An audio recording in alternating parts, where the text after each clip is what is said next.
Hello, everyone. Good afternoon, good evening, good morning, depending on which part of the world you are in. I'm your host, Nalinchandna. I am the CEO of National Gas Company Oman, based out of Muscat, Oman in the Middle East. I'm also a certified leadership coach, trainer, and an inspirational speaker. I'm presenting to you today TLRNOW's 18th Ask Me Anything session. TLRNOW is a niche training consulting mentoring organization which provides customized training programs to organizations, not-for-profits, educational institutions. We are doing this session. This is the 18th session today. We've had 17 sessions so far. And this 18th session is here today. We've had combined viewership of more than 12,000 audience so far. So I'm very happy to inform you all. We have a very special guest on our forum today, Annica Torneryd. She's a dear friend of mine. She's also a fellow JMT certified speaker, coach and trainer. She's a confidence expert and an award-winning speaker. She's the creator of the transformational coaching program, You Own Your Life. She is a former kickboxing champion. She has published several books, an Amazon bestseller as well amongst them. Very warm welcome to you, Annica. Thank you, Nalin. It's so great to see you. How are you? Very good, very good. Yeah, it's been a while since we met. Yeah, I think it's been 2 years now. We met in Florida last. Yes. And it's, I hope we will meet there soon again. Definitely. I'm not sure whether we'll have the event this year due to the lockdowns and the coronavirus, but yeah. When you're waiting for something good? Yeah, sure. So before we start, Annica, I would request you to tell us something about yourself in terms of how your journey has been, how your experience has been, and where you are today. So a brief about that. So first of all, thank you for having me on. I'm very excited to be sharing this moment with you. So I'm originally Swedish, and I come from Gothenburg, second largest city in Sweden. I've lived and studied a little bit all over the world. So Stockholm in Sweden, London, Paris, California, and now I'm based in Luxembourg, the green heart of Europe. Paradise. Yeah, you call it paradise. It's interesting with perspective. We have quite a lot of rain here in gray days, but lately, thank God, with this lockdown, we've had fantastic weather. So yeah, I'm based here. I have 3 children born in 1 year. They are now 12, 12, and 13. Having a lot of fun with them. It's my best opportunity for personal development. I'll let you think about what that can mean. So I came to Luxembourg 20 years ago to work for the European Parliament. I was so young then, and it was all an adventure. I think a lot about my life has been about adventure and exploring and learning and developing and growing. And then came the point when my private life fell to pieces. So I've been a single parent for the last decade. And then, when your private life is hard, you need to fill up somewhere. And I felt that the job I was doing was not the right thing for me.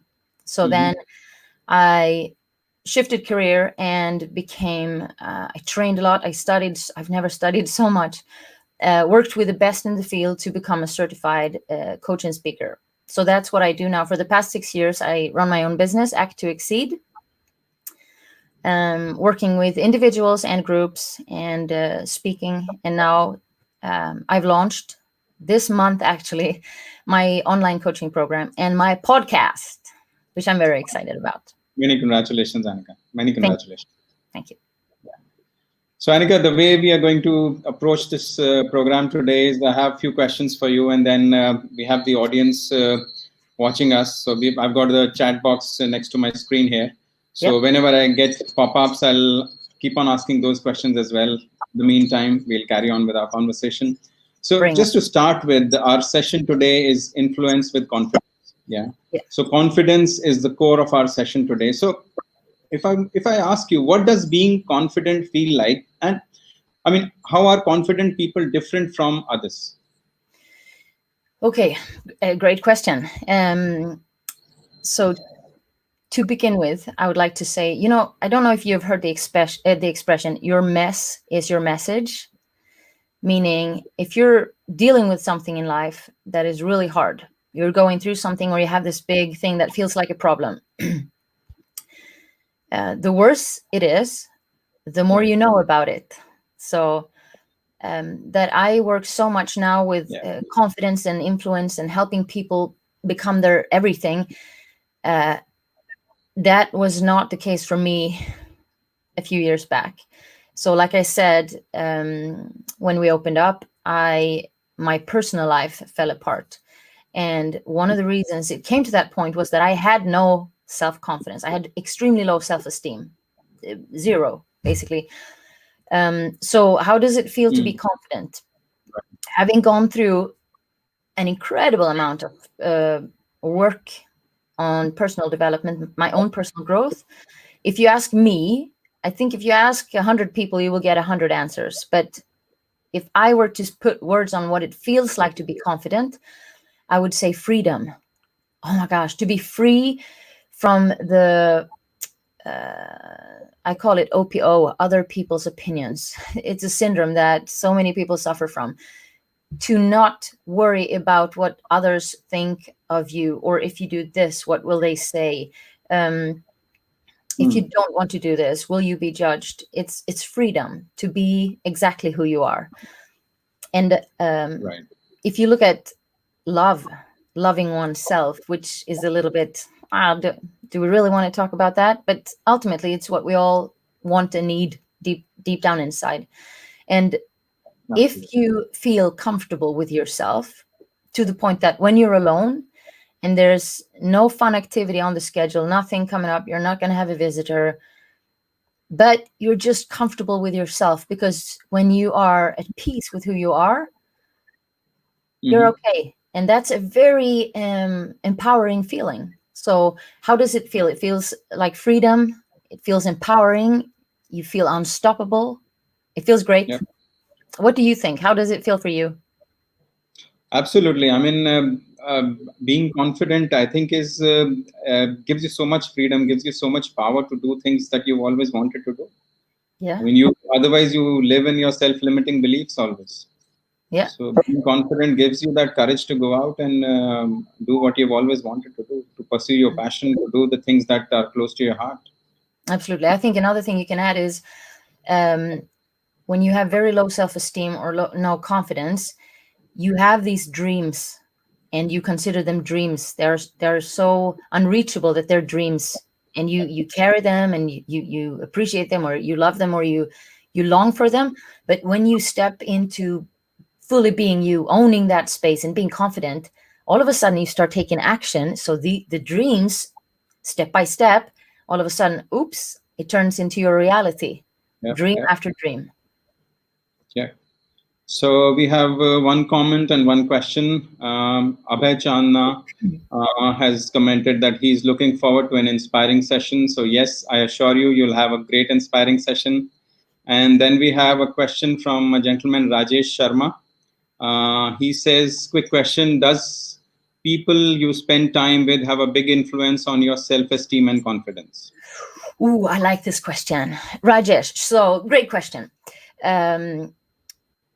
Well, they say that the five people you spend the most time with, you become the average of them.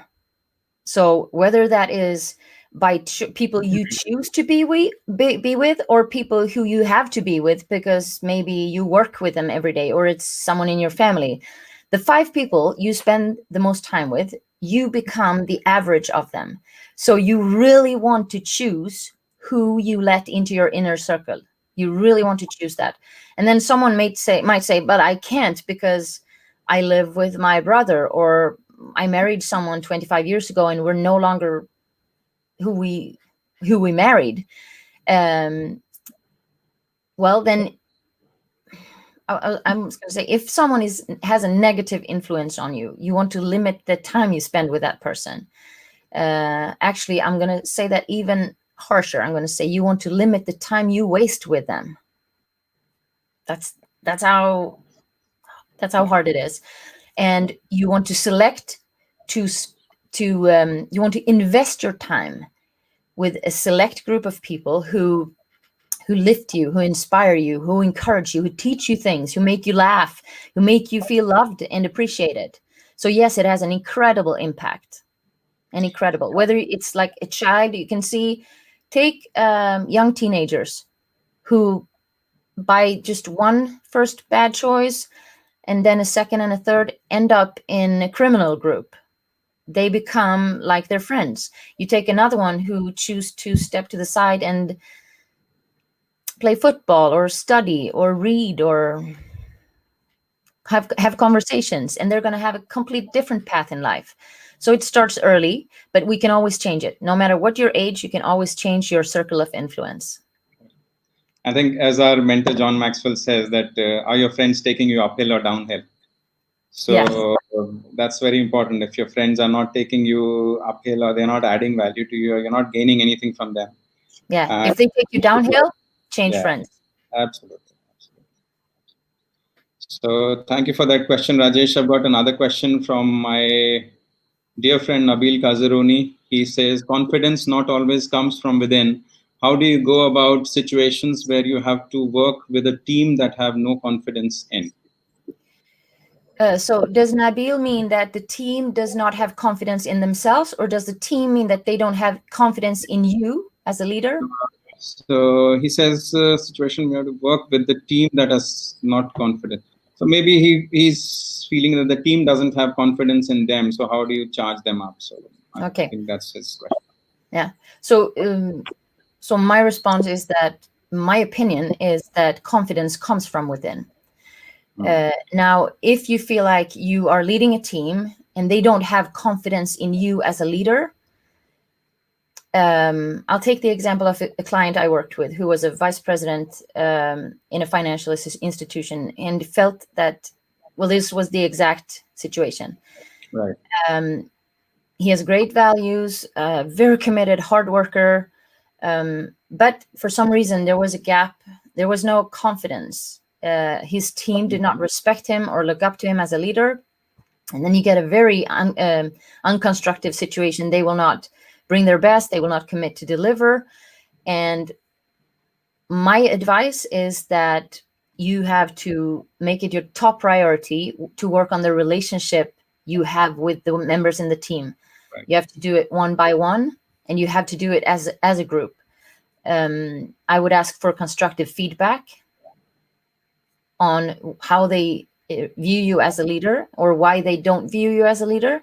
That may be harsh, but I mean, if you want to grow into a place where you have influence over them, or they have trust in you, step by step, you have to build it.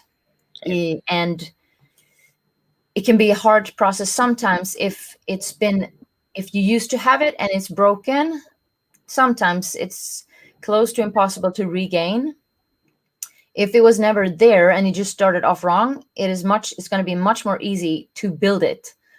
But it's going to start with connecting with the individuals, making them see what you see, the bigger picture, making them feel part of you as a team, making a lot of effort to get there.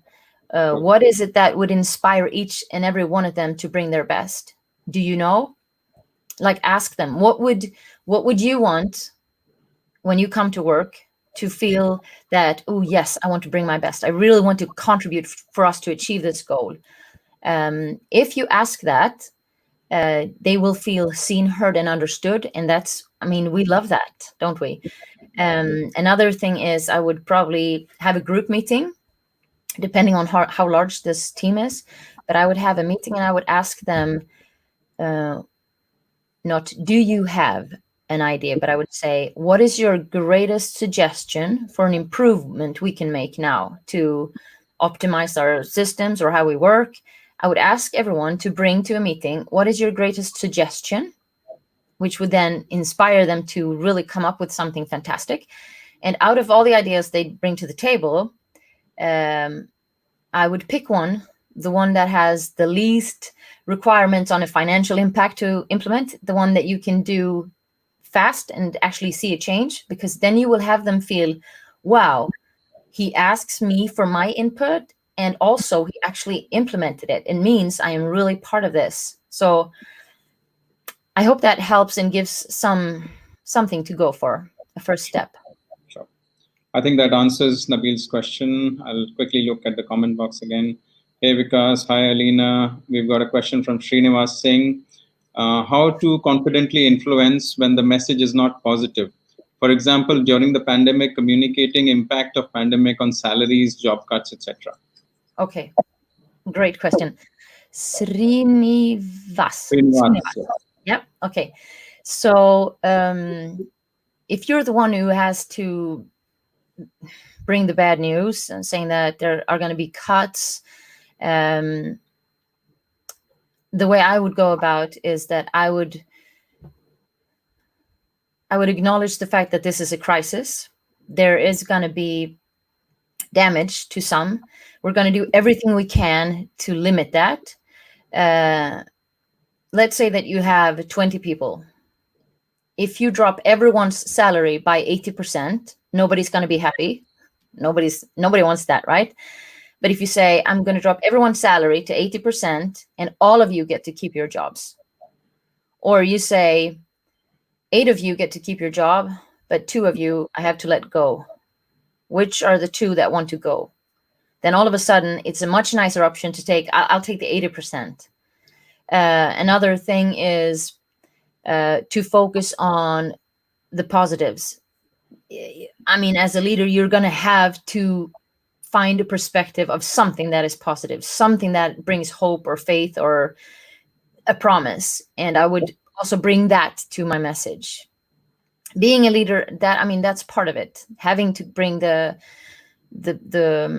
negative news. But I would kind of, if it was my team and if it was possible for this organization, I would say, everyone, we're going to together get through this. We all take a small punch now, but we're not going to go down. We're going to together push through. Everyone gets to stay and we bring our everything to get back to 100%. I think that personally, I would love that from a leader, and I would definitely bring my best to show that I want my 100% back.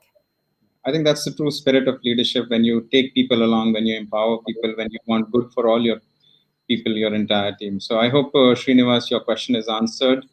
I would also cut my own salary, and I would make that very clear and transparent to everyone. So no privilege for the leader. Wonderful. Okay. Thank you, Abhay, for your encouraging remarks. I have another question from Raghav. I'll ask something. What is the most important element in influencing your circle of friends or people to make them agree with your thoughts and ideas? Mm-hmm. Interesting question, Raghav. So the way I hear the question, it almost sounds like, how do you manipulate them to agree with you? So manipulation and influencing is very different. And I'm going to answer about influencing. So what you want to do is, let's say you have this. You want your friends or your circle of influence to agree with you on this thing because you think it is so fantastic. What you want to do is to ask them what they want. And if you feel like, oh my goodness, we're so far apart, then you ask more questions that are going to hopefully lead into the scope of what you want, to find a common ground where you can say, oh, we want the same thing. And then you start presenting your project piece by piece, or whatever it is you want for them to also want. So it's not about making them want what you want. It's about inviting them to also want it, because it's going to be good for them. So help them see why it's good for them, why they would want it. I hope that answers the question. And I think it's about not beating your own trumpet always. So we need to have great listening skills. That is important when we increase our influence with people. And by asking the question simply to your circle of influence, you're going to get a lot of great answers if you listen. We have 2 ears and 1 mouth, means talk, half of the time that you listen. And if you do that, I'm sure you're going to be able to pick up something that you can use as a strategy to create a nice package where everyone wants the same thing. And that is influencing in a great way. Absolutely. Okay, we have the next question from Ansh. How do you find a balance between democracy and dictatorship in order to lead better? That's a tough one. So start to sweat now. How do you find a great balance between democracy and dictatorship in order to lead better?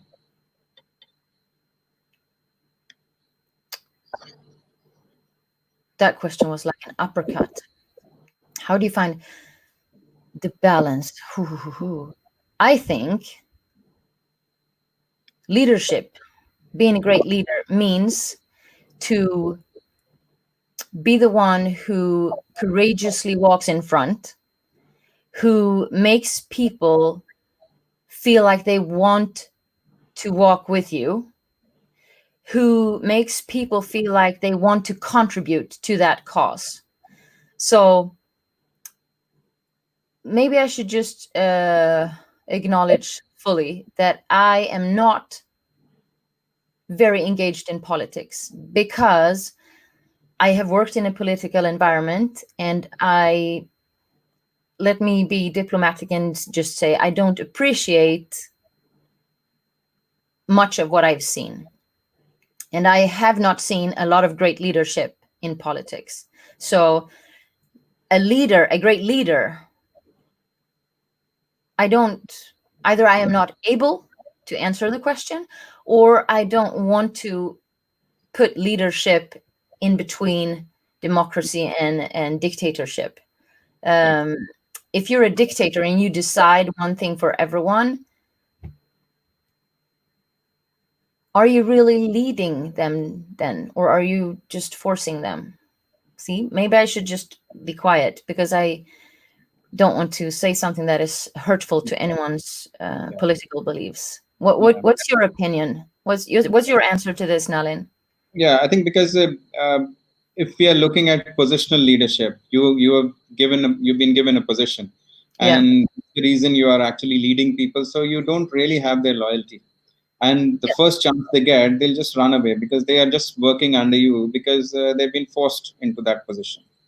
So I think, there are so many countries around the world having those kind of leadership patterns, whether democracy, whether dictatorship. I think getting into political discussion is not right for us, and it is a bit out of context. But I think the right leaders are those people who think about their people, who actually have a real influence on those people, so that people really want to follow them out of choice rather than being forced on them. And so many times a leader has such kind of vision that he or she sees so much ahead that people don't even know where they want to go, but they are so happy to get led by that people. Steve Jobs, for example, when he started Apple, he had a vision, but people who were working with him at that point of time didn't realize that what was coming, what as a corporation, what Apple would be, but they still kept on working with him because they had faith in him. Yeah. So I think it's that's what I would. I would like to add, and I would take full responsibility for what this will lead to. But I would say a dictator would benefit greatly from studying great leadership. Absolutely. Great. So we have the next question, Rajesh again. Do you prefer to focus on our primary strength and bring it to the table to stay confident, or build our strength on low stream to build confidence? I am not getting the question right. Do you prefer to focus on our primary strength and bring it to the table to stay confident, or build our strength on low stream to build confidence? So okay. Clear, but I think he probably mean low strength and not low stream. Yeah. So I will answer to what I think the question is. So personally, I always choose to focus on my strengths. I would never waste time investing on improving one of my really weak points. Because if I put in 40 hours of studying or working or perfecting whatever it is, something that I'm not really good at, okay, I might get medium, right? Whereas Yep. if I take the same amount of effort and I put all of that into the one thing I'm better at than most, I might even set myself apart and become number one. So I always, always, always focus all my energy into my strengths.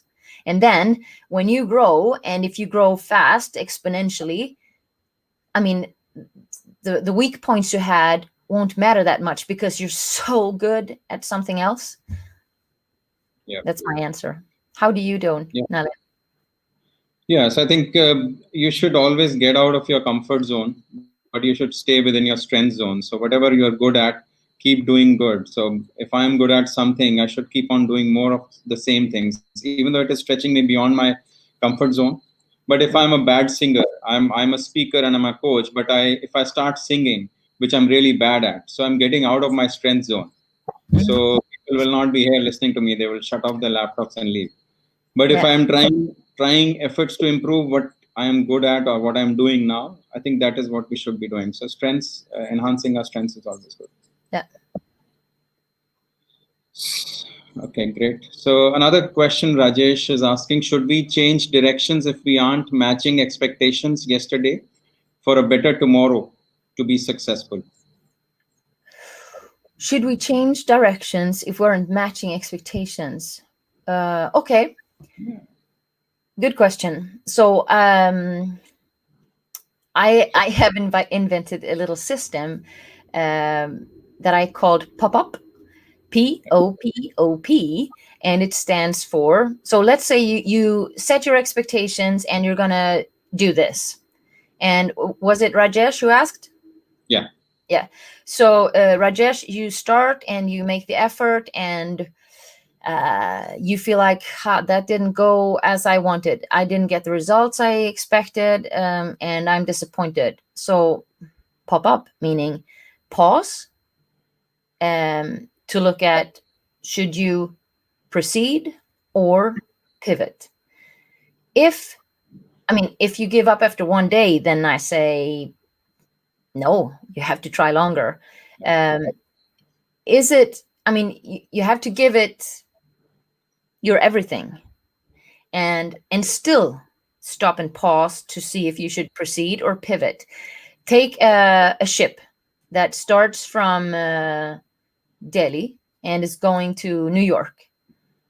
If you look at a map and it looks like, okay, Delhi, hang on, Delhi, New York, a straight line. But when you navigate, when you're the captain of the ship and you navigate there, it's going to be a zigzag thing. He's going to seek out to find, with the terrain and the obstacles and the weather and all that, he's going to find the way with all this coming at him or her, the fastest way. And it is not going to be a straight way. There are going to be disappointments, setbacks, challenges, mistakes made.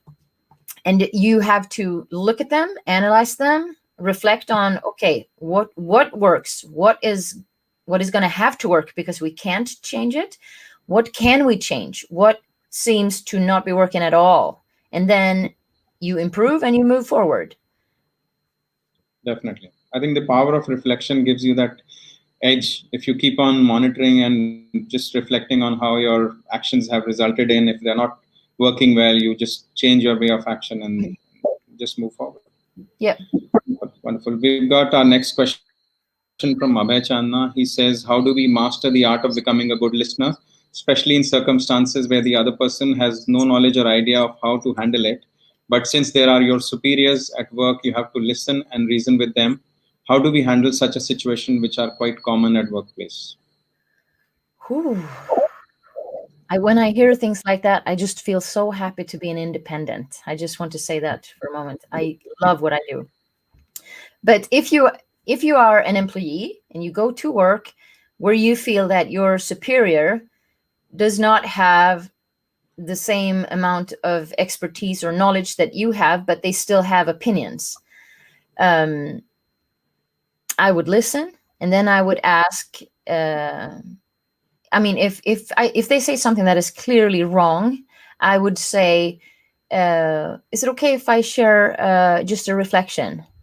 I would ask permission. I understand that it must be so frustrating for you to know that you have that much more competence, but I would still ask in a way that makes the superior feel that they're the boss, because they're going to have an ego you need to be friends with if you want to be in an environment that is nice for you.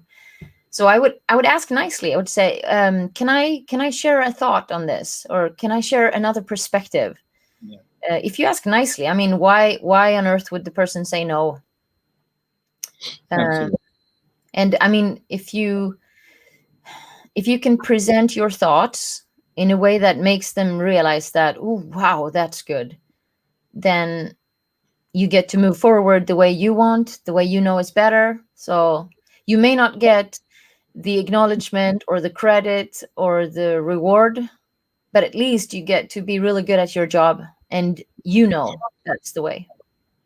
Yeah, I think it's about finding the common ground as well. So you need to look at points where you could possibly get to an environment where the person is engaged with you or ready to listen to you, and then you subtly bring that point. So that might help as well. Yeah. Wonderful. So the next question we have again from Srinivas. He says, how do you differentiate good influence and bad influence to make proper judgment? How to avoid political influence, which is not on facts, but they are also to influence masses. They are able to influence masses. Srinivas, okay. So how do you differentiate good influence and bad influence? I mean, some of it is obvious. Some you're going to have to go with your gut. And if you feel like, no, the gut, that's woo-woo, or that's no, your gut is your largest organ, and it has feelings just like anything else. It has an intelligence. When you have this feeling, like you can sense that something is going to happen, or you make a decision and you just feel in your whole body that is wrong. The more you start listening to that, the stronger. It's like a muscle. The more you use it, the better you get at it. There are people who make decisions based 100% on their intuition, and 99% of the time it's on target. Yeah. So that's, I mean, ask yourself, is this good or is it bad? Use your own common sense. Use your gut. How to avoid political influence.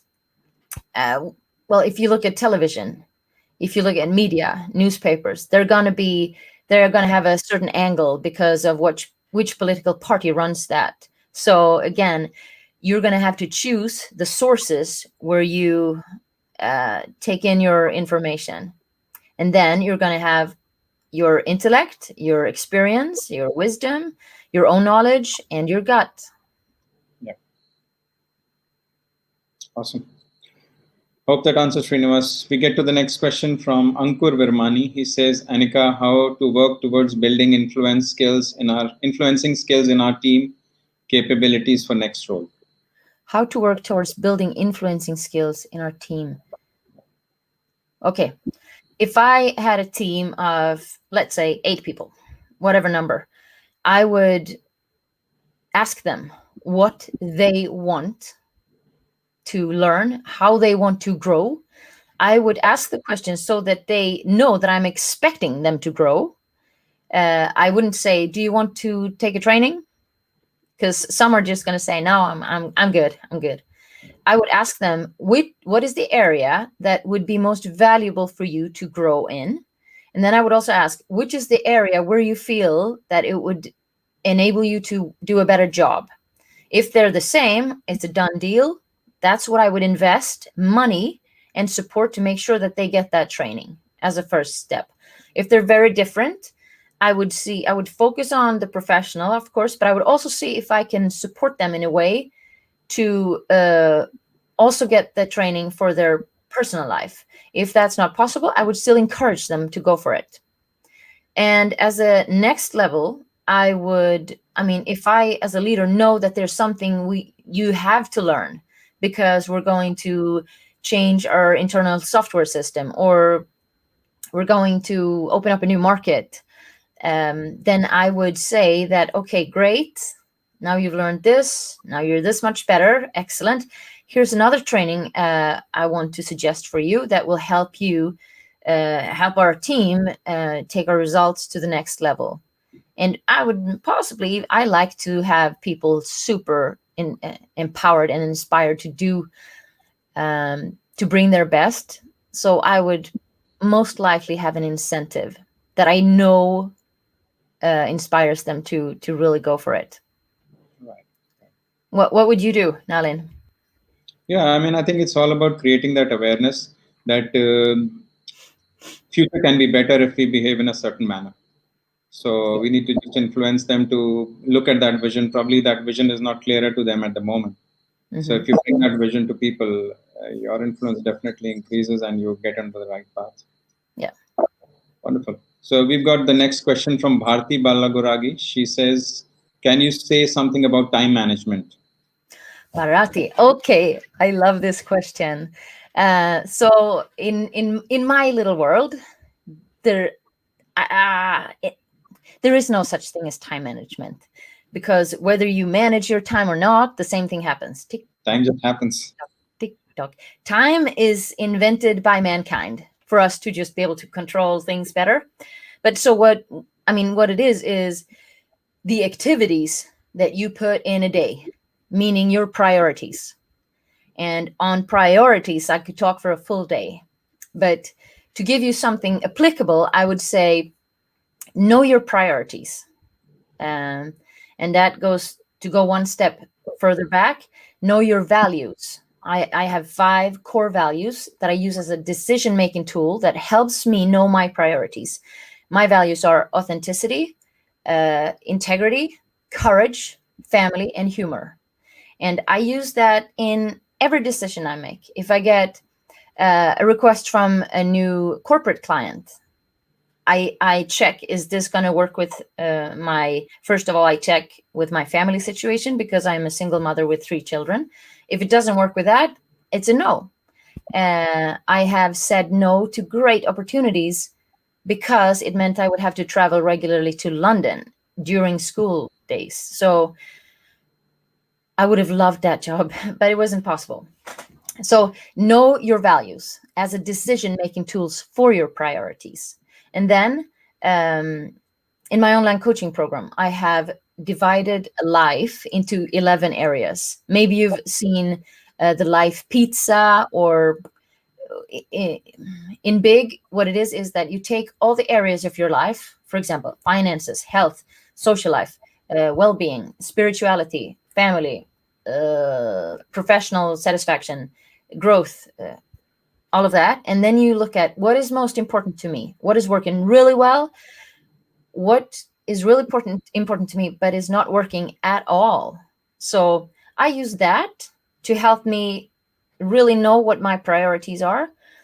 So my values and my priorities, and then I plan. Okay, what do I want to achieve? What do I need to accomplish? Where do I need to deliver? Where are my professional commitments?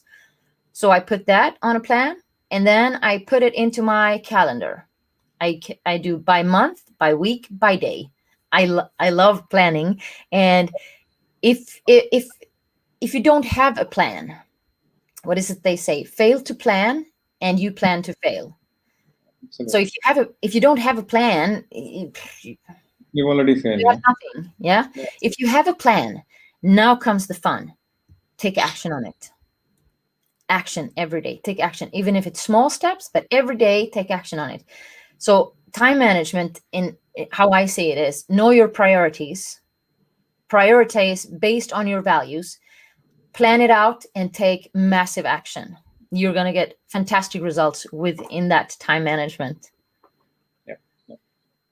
I think just to add on to what Annica said, priorities, Pareto principle, which is the 80-20 rule, is so important in life. 20% of your task actually bring you 80% value. Yeah. Or or 20% of your customers bring 80% of your margin, and it just goes across. I don't know how it works, but that's how generally everything pans out in the world. Yeah, it's like 20% of the clothes in your wardrobe, you wear them 80% of the time. Absolutely. And the other 80% you never wear. So take it out and give it to someone who needs it. Wonderful. Next question we have from Sanjeev. He says, I have personally felt participative leadership works good as it enables vision and trust to build within the team. How does a person right at the top ensure the vision percolates right down in the organization? It's practically not possible for him or her to be participating with everyone. Okay, that's a great question. Sanjeev, is that how you say it? Sanjeev Somnath, yes. Yeah, okay, so Sanjeev, I love the question. So the largest organization where I have personally worked is the European institution with thousands of people. If I were to go in there today to lead and want to create that, what you're talking about in your question, what I would do, knowing that it is completely impossible for me to have personal influence on every single person, what I would do is I would make sure that I had a really, really close connection, a strong bond and trust with every leader. And I would go far on this point, not just the next level down, but I would go one level down. I mean, you can do that. You can go, let's say you go 5 levels down, if there are that many levels. You would have a personal impact on so many people, and all the people who work for them will know that, well, you're just one step away. So your vision, all of a sudden, it's not 3,400 people in between, it's one person. So I would go, I would share my big vision with everyone. I would share certain decisions or the plan for the future with the top layer, and going down, I would peel off what I share. But the personal relationship, I would build it with everyone, all the leaders. And I would make sure that they had a conversation with their team, letting the team know that the top leader is only one step away. Wonderful. We have the next question from Elena Rahman. She says, hi, Nalin and Annica. Can you share any habits to increase confidence? Hi, Elena.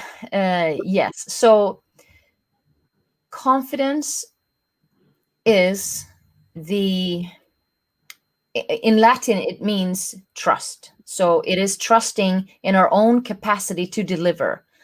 Confidence has to do with what we believe we're capable to do.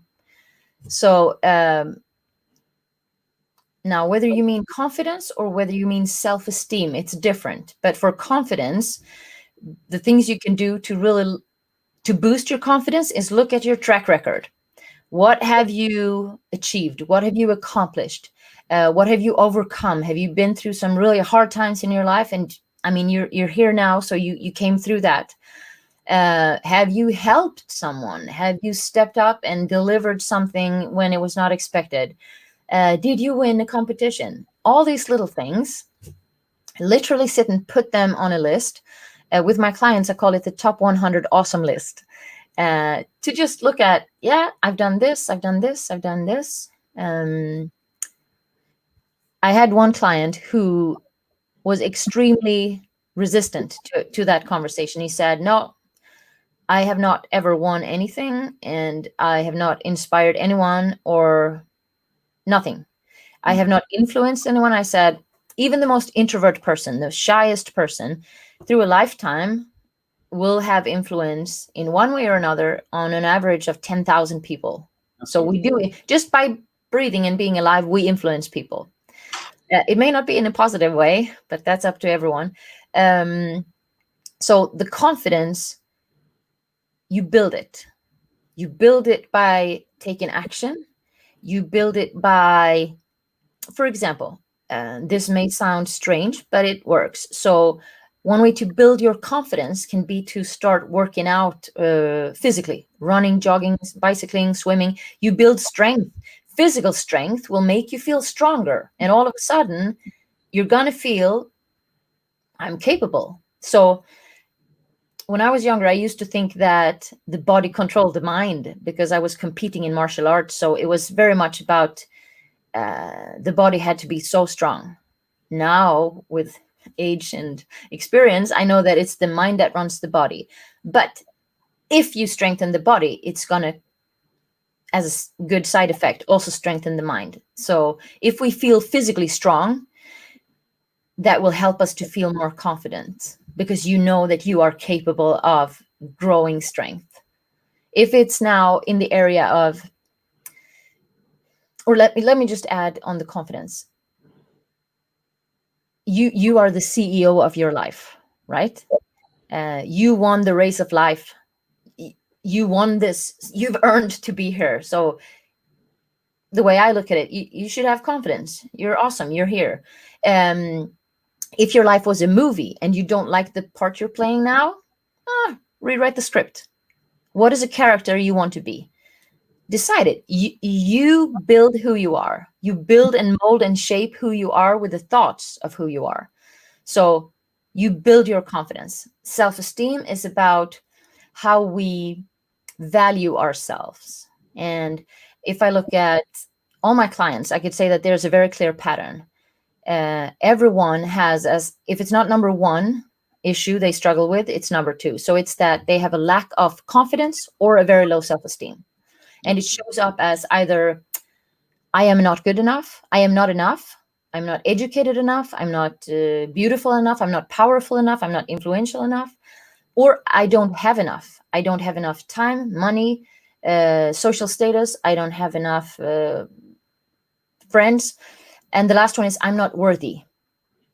You may feel that you're capable, you have everything, you have a luxury, but you don't feel worthy of it. And that goes to a very low self-esteem. And the second thing they have in common is that they think that they're the only one. Every single one of us, we struggle and we have our things in life to get through. And our pain, when we have pain, we think that I'm the only one hurting. And then the third thing we have in common is that we all try to cover it up. We all try to look successful and happy and but we all have some sort of pain.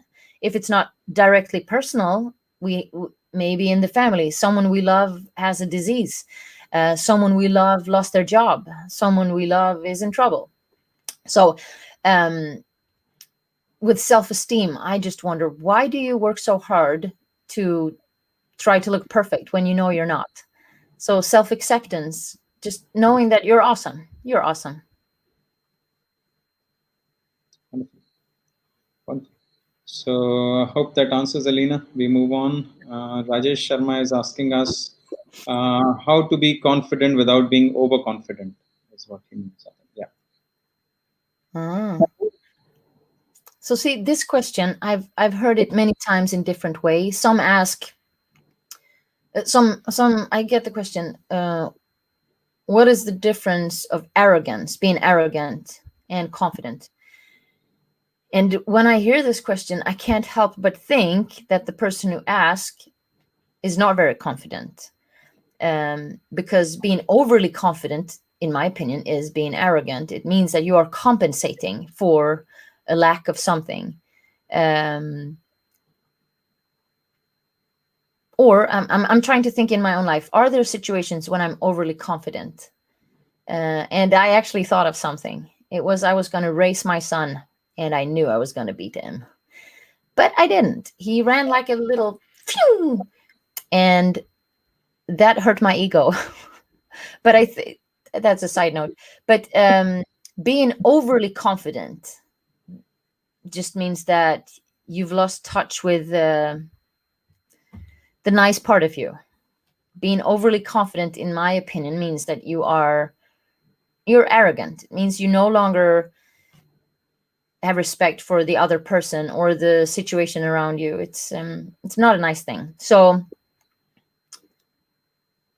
yeah, what is the difference? Lack of humbleness, I will say. That's right. I think empathy is the key, and then you need to have an open mindset always. Taking positive feedback is so important. I mean, if we feel that we have arrived, that's the day that we've kind of Yeah. We are no longer there. I think those who do that, who behave like that, I think they're making a fool of themselves. Absolutely. If you And cannot, who are we fooling? Yeah, it's yeah. ourselves. It's Who nobody are you else. fooling? You think you're perfect, or you think you're. If it's not in a, like, for example, this evening with my children, we're going to play Monopoly. Yeah. And I go all in to win because I love winning that game. Yeah. And I have been cheating. This is the only area where I cheat, but I've been cheating my whole life. I have childhood friends. The only thing they remember me for is when I cheated in Monopoly. I'm so ashamed. But I go all in to win, and I may not win, and I'm not going to like it. But so that's the element. I acknowledge in that situation, I have a lack of empathy. I just want to win. So yeah, I like what you said, Nalin. I think that's a really good way to say it. When you're overly confident, you need to go and eat some empathy. Yeah. Wonderful. So the next one, it's Nabil again. He says, "My greatest hurdle is imposter syndrome. No matter what, I still feel I am not enough of an expert, and that somehow people will find out about me." Oh, Nabil, I wish we could have this meeting face to face. So first of all, I want you to know this. I work with lawyers, top executives. So you're a male. I'm gonna refer to male clients I have now, and you're not alone now. Just like I said, we all have self-confidence or self-esteem issues. We think we're the only one, and we try to cover it up. So point number 2, you're not the only one. Every single male executive that I've worked with that I know have a little bit of the imposter syndrome going on, or a lot of it. And those who have a lot, well, they suffer because they have that third point. They do everything they can to cover it up. And you know what? It all comes down to self-esteem. What you think you are worth, who you are being. So for example, this morning I was on my cross trainer and I was thinking, how do you present yourself? You say, I'm a lawyer, I'm a tax accountant, I'm an executive. Okay, so in this crisis time, if you lose your job, who are you then? So if you can find the courage to look at who you are, who you truly are, like I am kind, I am attentive, I am caring, I am a great listener. If you start to think of you in that way, you will build your self-esteem. And if you build, as your self-esteem grows, the imposter syndrome is going to fade because they cannot really coexist. So I encourage you to really start appreciating all the great things about you. Write that top 100 awesome list. Yep. Go for both of the confidence, like what you are capable of achieving, what you've done, what you've delivered, performance, and go for self-esteem, who you are being. We're human beings, not human doings.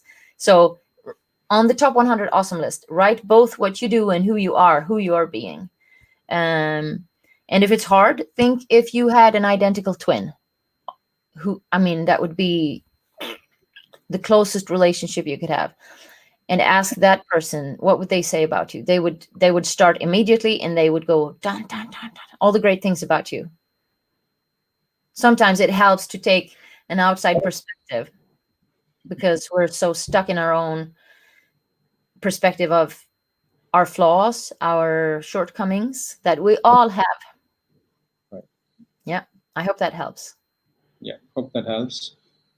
Thank you, Bharti. Thank you, Geetu. Thank you, Elena, for your kind, encouraging words. Before we go, I think we'll just cover up 2 more questions, Annica. Is it a fact that are women generally less confident than men? Or are men so good at faking self-confidence and women are not so good at?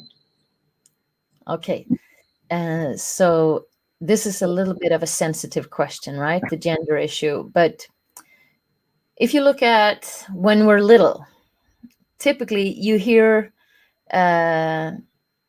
girls mature faster in school. They're a good student. They do their homework, whereas the boys just make trouble.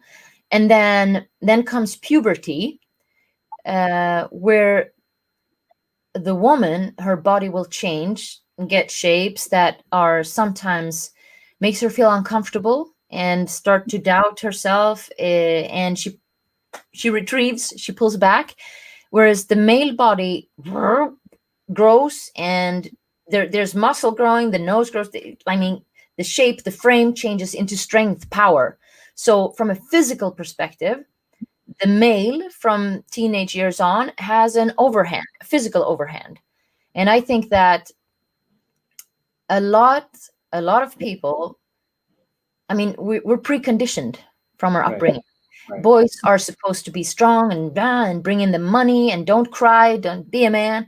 Whereas girls are supposed to be nice and quiet and behave and don't make a mess and don't stand out. So we're preconditioned. So I don't think that men are necessarily more confident, like I shared. Looking at my clients, oh my goodness, they struggle. And they have, for men, I think it's even worse. I sit with grown men who are super successful from the outside. They run their own businesses, and they break down in tears in one-on-one sessions because they say, I can't hold it together anymore. I don't know where to turn. I'm expected to be successful, to deliver, to grow, to be this, to do that. I have the nice car. But they're not allowed space to be tired or weak or to break or fall apart. Whereas women, for us, it's okay. We can cry, we can share. We are even encouraged to. We meet, we bond, we have our girl talks. So I don't think that men are, like, by nature or something, have more confidence. They have the physical overhand. Yes, they're physically stronger, most of them. But I think all of it has to do with preconditioning. We're supposed and expected to be this thing, and then most of us just step into that. And then most of us are uncomfortable. The men, the poor men, suffer because they never got a boot camp training or a master's degree or anything in how to be a man. Right. They're just expected to know. Whereas the woman knows nothing of what it's like to be a woman, but still supposed to do it. But she can still express how hard it is. You can look at, take social media. You can see women expressing in groups how hard this is. And I never saw, maybe just because I'm not part of it, but I never saw the same kind of sharing and tribal support in the male universe. There it's more about showing, I did this, I got a new position. Right. So I wouldn't want to be the one who's always expected to be strong, because when you're the strongest one, when it breaks, it's hard. Wonderful. Did that answer the question? One last question. I forgot what the question was. No, it's awesome. One last question. Again, keeping women in mind, there are a lot of women who are working in the corporate sector, but I think they take a break from job to take care of children, to take care of families, and then when they want to come back to work, they face a lot of challenge. Their self-confidence is at a low. They're not able to find the right job matching commensurate with their experience and capabilities. So there is a lot of feeling of lowness amongst those women. So how do you address that? Okay, and that's another great question. I had the great pleasure of working. So it was through Vodafone. They run a program called Returners. I think it was 3 years ago we started working together, and it was that exact thing. It was academic women who had been on a parental break, and there were two men who have been stay-at-home dads, also academics, who, you know, in the whole lovely package of parenting, they lost their identity, because before becoming a parent, they identified with their performance. Like I said before, they were human doings. They were a top lawyer, a top analyst of some crazy data I didn't understand. They were their job. And when they left that job, they lost that identity, and their life has changed so much so that they may want it back, but it's not compatible with their life anymore. So there's loss, sorrow. That, I mean, this is not something we talk about. How do you carry that loss, that like the one you used to be, where you were everywhere all the time, just delivering, saying yes, growing, building your career, and then all of a sudden it doesn't just stagnate, but it falls because you lost it. It's gone. And you're not going to get it back. You can never get it back like it was. You should never say never. I know about never say never. I know about one lady who has rebuilt her career to exactly what it was before. But that's an exception. Most people, men and women, more so for women, because generally they take more of the child raising block. But I think, like with the question about imposter syndrome, and what, as I see with all my clients, you need to build who you are.